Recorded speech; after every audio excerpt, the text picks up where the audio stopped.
Hello everyone, welcome to the class. So today's our topic of discussion would be exercise 2.2 of NCERT. We are done with exercise 2.1 and so today we are starting with 2.2. Fine. So in question number 1, what we have to do is we have to calculate the zeros of the polynomial. Now in the earlier discussion I told you that we have variety of polynomial. It could be linear, quadratic, cubic, pi quadratic और other as well. Fine. तो हम इस वाली exercise में सिर्फ quadratic equations जो हैं उनकी जीरोस निकालना मतलब उनके फैक्टराइजेशन सीखेंगे. तो उसके लिए पहले हमें थोड़ा सा इंट्रोडक्शन इसका पढ़ना पड़ेगा. दैट इज कि हमारी इसकी जनरल इक्वेशन क्या होती है, ax² plus bx plus c. Highest degree 2 होती है तो डेफिनेटली जो डिग्री होती है उतने ही नंबर ऑफ रूट्स आते हैं. तो हमारे पास इसके 2 रूट्स आएंगे, अल्फा एंड बीटा. फाइन. अब देखो फैक्टराइजेशन करने के हमारे पास कितने तरीके हैं. अगर हमें एक क्वाड्रेटिक इक्वेशन को फैक्टराइज करना है तो हमारे पास इसके मेजरली 3 तरीके होते हैं. बाय टेकिंग कॉमन, हम कॉमन लेकर इक्वल टू 0 करेंगे तो भी हमारा आंसर आ जाएगा. एक हमारी आती है मिडिल टर्म स्प्लिटिंग. ये हमने 8th में भी करी हुई है और 9th में भी इसकी प्रैक्टिस करी हुई है पॉलिनोमियल चैप्टर में. फाइन. तो ये हमारी मिडिल टर्म स्प्लिटिंग की टेक्निक होती है. एक होती है लास्ट में आइडेंटिटी. जो हमने आइडेंटिटी पढ़ी हुई है उसके थ्रू भी हम फैक्टराइजेशन कर सकते हैं. ठीक है. तो ये तो हो गया हमारा फैक्टराइज करने का तरीका कि हम फैक्टराइज करते हैं वगैरह. अब देखो जब हम ये जो हमारा क्वेश्चन है 2.2 का जो फर्स्ट क्वेश्चन है उसमें इन्होंने बोला कैलकुलेट द जीरोस. अब वो वाला काम तो हमारा फैक्टराइजेशन से हो जाएगा, बट प्लस उन्होंने एक और बात बोली है कि verify the relationship of zeros and coefficients. इसका मतलब ये है हमारे जीरोस और ये हैं इनके कोफिशिएंट्स.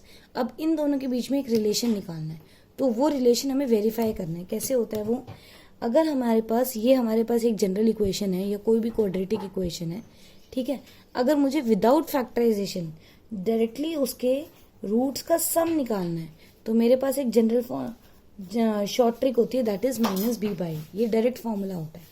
ठीक है.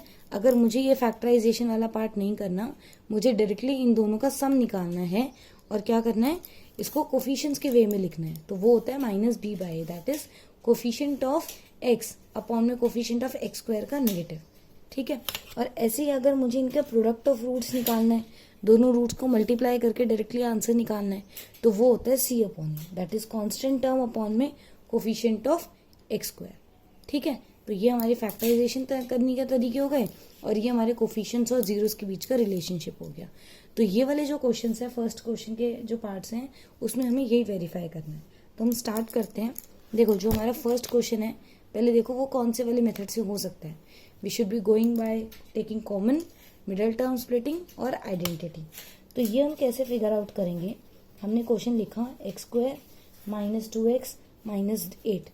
ठीक है. अब देखो कॉमन तो कुछ आ नहीं रहा क्योंकि इन दोनों में 2 कॉमन है और माइनस का साइन कॉमन है, बट इसमें नहीं है तो कॉमन वाला तो फेल हो गया.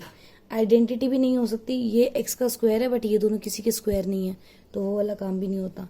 तो we are left with middle term splitting.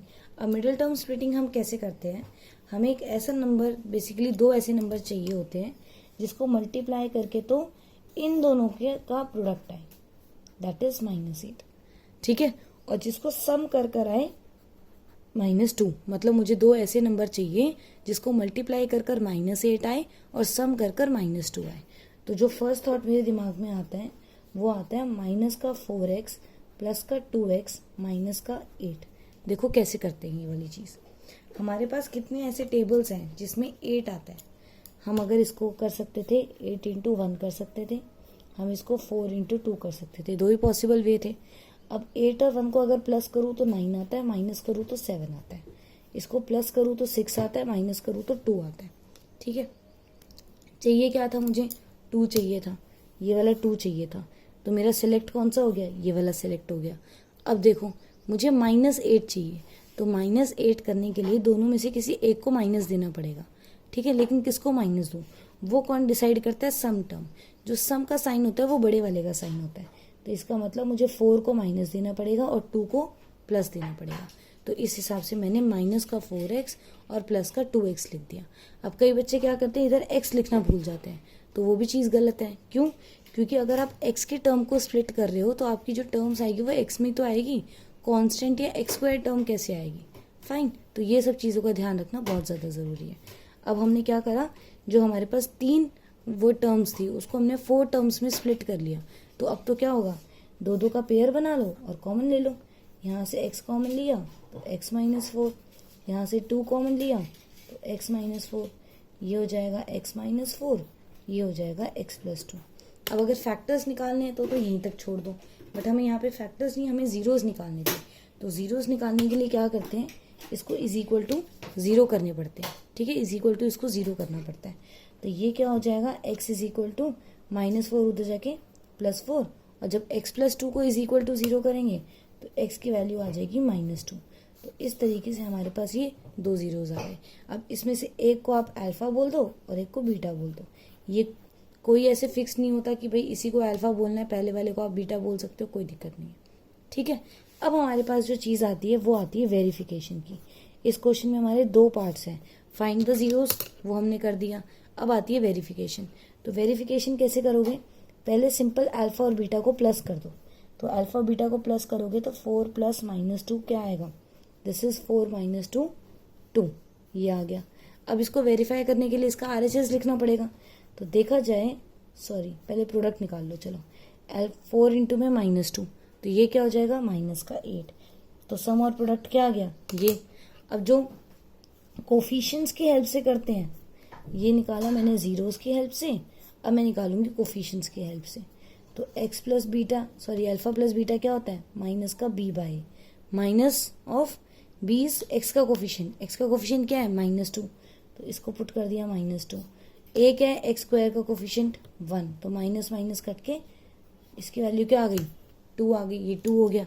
और ऐसे अगर मैं अल्फा बीटा कैलकुलेट करूं तो अल्फा बीटा क्या होता है c/a, that is constant upon में x स्क्वायर का कोफिशिएंट। तो ये क्या आ गया -8। तो हम यहाँ से क्लियरली इसको चेक कर सकते हैं कि हमारे पास जो 2 था सम वो 2 ही आया है, और जो -8 प्रोडक्ट था वो -8 ही आया है। ठीक है, तो इससे हमारा ये वेरिफिकेशन हो गया। तो ये हमारा पूरा क्वेश्चन कवर हो गया कि हमने जीरोस भी कैलकुलेट कर लिए and plus we have done that very verification part also. Fine, so the next part we would be attempting is 5th part because that is related to our identity thing. Okay, now first guess that which one identity could be used over here. We are provided with 2 square term, means the question is it's t square minus 15. Now definitely middle term splitting won't work because middle term splitting wants 3 terms at least, only 3 terms, not at least exactly 3 terms. Fine, so this is t square minus 15. Now we can say that t is a square of, t square is square of t and 15 is square of root 15. So which identity is this? This is our identity a square minus b square. This is our a square minus b square. So we can write it in the form of a minus b and a plus b. Okay, now factorize. So this is t plus root 15 and this is t minus root 15.